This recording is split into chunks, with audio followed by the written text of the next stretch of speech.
Hello, everybody. I'm Larry Ridley, and this is the NFL on EA Sports. Every wide receiver in the NFL wants to be a top target, and two players will be trying to be that today. It's short says Jaguars going up against Johnson's Texans. So now let's go to Jacksonville, Florida, where Jim and Phil have the call.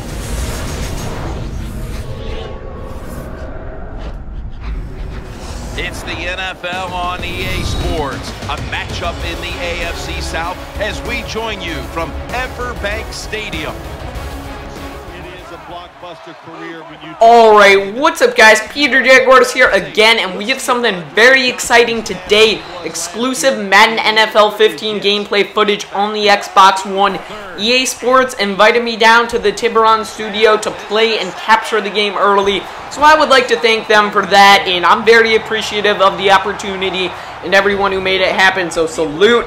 Right now though, Blake Bortles, quarterback run out, new in Madden 15. You're going to see the graphics on screen. He's going to the huddle. The commentators are talking about it, and it really comes together to add some nice presentation. Now, however, the Texans D-line comes crashing through, getting to Bortles, and really overall, defense is going to play much differently in Madden 15. It is greatly improved. Whatever position you are, wherever you are on the field, there are a lot of new tools available to you. You're going to see right here, man in motion. I turn into Paul Posluszny and go for a conservative tackle. You can wrap up the ball carrier, bring him down safely. Or if you want to have a chance at a higher risk-reward situation, you can go for an aggressive tackle. Sometimes it will pay off. Brian Cushing recovers this fumble, but you also have the chance to not be able to bring the guy down.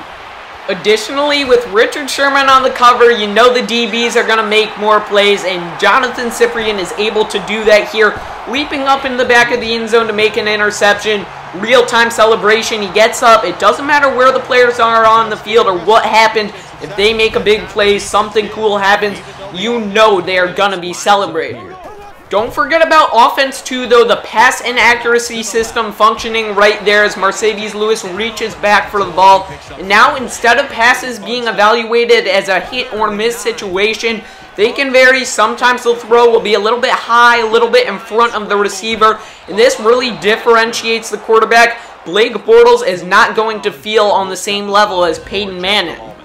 Back on the other side of the ball after this quick injury timeout, though, here is the defensive player lock camera. Whether you are a DB, a linebacker, or even a defensive lineman, this is going to give you a different and unique feel on the game.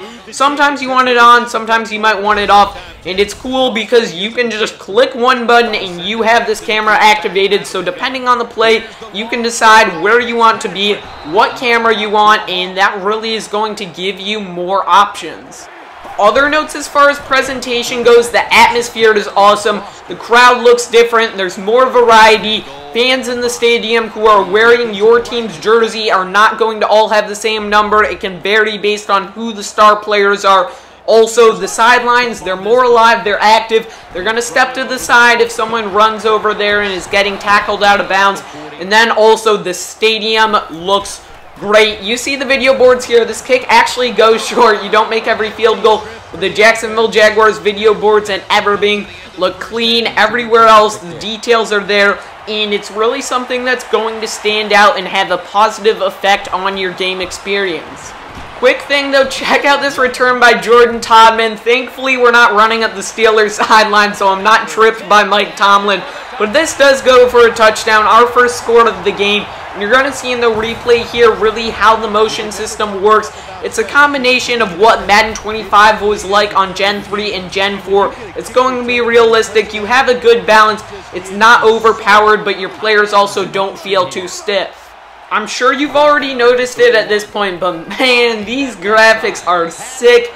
Definitely a huge improvement over last year. And another thing to note is the field and jersey degradation throughout the game. You're going to see some of the grass stains show up on the players when you have close looks like Andre Johnson right here. It will be pointed out as he actually makes a very nice catch, looking down at his feet to make sure he is in the end zone, and that will go for a TD.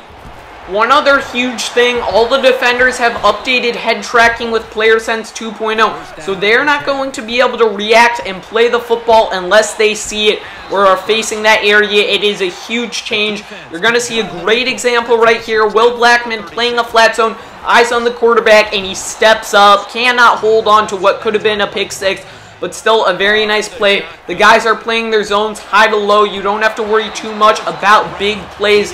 If he's in a flat zone right there, a wheel route is not going to burn him deep.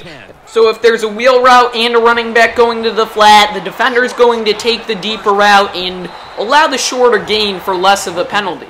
That said, though, the defense isn't unbeatable. If you make your reads, mix up your play calls, and continue to be safe, you are able to work the ball up the field and put points on the board, still having success on offense, though it is going to require being careful, being smart, and knowing who you're going up against. I was having a bit of a struggle here with the Texans D-line getting to me. Again, they're getting through. I get hit throwing the ball, and Kareem Jackson intercepts it because of that. If your quarterback gets hit while throwing the ball, it's not going to be all the way there.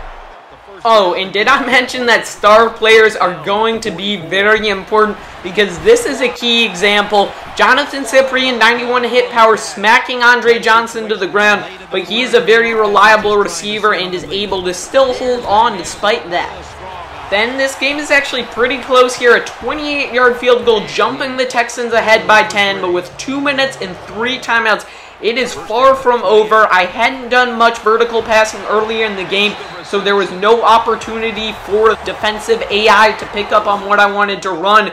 2nd and 10 here, needing something big. Bortles throwing it deep over the top, and yes, it is Cecil Shorts III snagging the football and finishing off the 55-yard TD. Following the lapse in coverage and a deep touchdown, it's Gus Bradley getting the guys pumped up on the sideline. I like that couple seconds of presentation there. The defenders being ready for when we inevitably cannot get this onside kick, as we do not. So it is their job to then head back onto the field, step up, and give Bortles and crew a chance. On this upcoming 3rd down here, I turned on Protect the Sticks to have my guys be watching the 1st down marker, but it was not needed as the running back is stuffed in the backfield. We have the ball, chance for a field goal to tie this game, put it into overtime, or not. But how about that example of the defensive AI? They disguised the coverage. I saw it as a cover 2. He was actually playing in the flat with the cover 3. It's picked off, and that pretty much does it for the game. Although the clock is about to hit triple zeros, Madden 15 is just getting started. Make sure to leave a like, show your support, share this video everywhere if you want to see more Madden 15 content. I will do my best to bring it to you guys. Make sure to subscribe for more Madden 15 and Madden Ultimate Team videos. Comment down below what is the feature you are most excited for in Madden 15. But anyway, guys, I'm out. Peace.